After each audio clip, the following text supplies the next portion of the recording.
La Basilica y Catacumbas de San Francisco de Cusco était une déception totale. Vous vous souvenez, j'avais été si étonné de la Basilica y Convento de San Francisco à Lima à cause de toutes ces catacombes auxquelles je m'attendais pas. Eh bien, à Cusco, le mot catacumbas est directement dans le nom de la basilique, donc j'étais en droit de m'attendre à des catacombes. Il y avait des cryptes, mais c'est tout.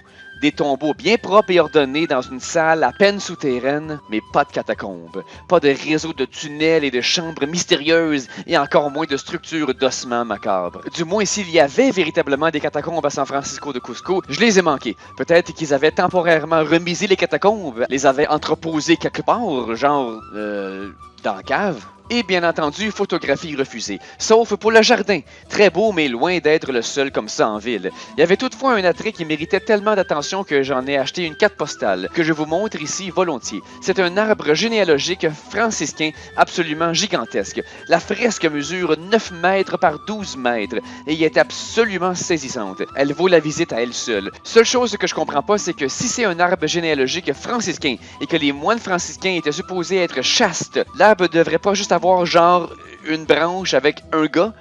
Méchant fornicateur, ces franciscains? Sinon, c'est tout ce que j'ai à vous montrer de l'intérieur. Donc, encore une fois, je vous montre l'extérieur large et impressionnant. D'ailleurs, parlant de l'extérieur, la Basilica San Francisco a sa propre petite plaza pour agrémenter le lieu. C'est aussi au coin sud-ouest de cette plaza qu'on retrouve la somptueuse Arche Santa Clara. Revenons sur cette plaza de nuit, si vous le voulez bien, parce que j'ai assisté à une parade d'étudiants ici. Donc, 2 parades à la Plaza de Armas et une ici devant San Francisco. Je pense que visiter Cusco pour des parades, c'est pas une grande difficulté. Je crois au contraire que la semaine dans l'année où il n'y a pas de parade, c'est ces billets d'avion-là les plus chers.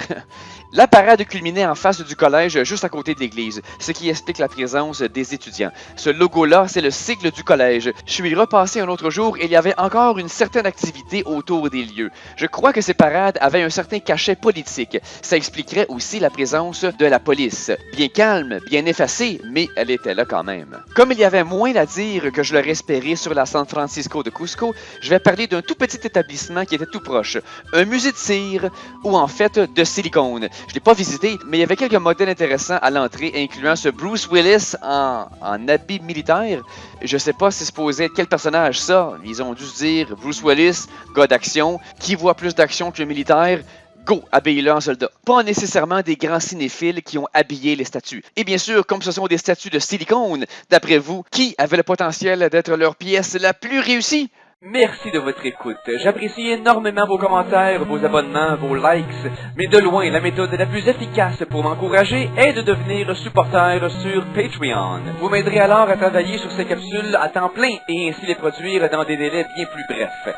Merci, cher public, je fais tout ceci pour vous, mais je fais aussi tout ceci grâce à vous.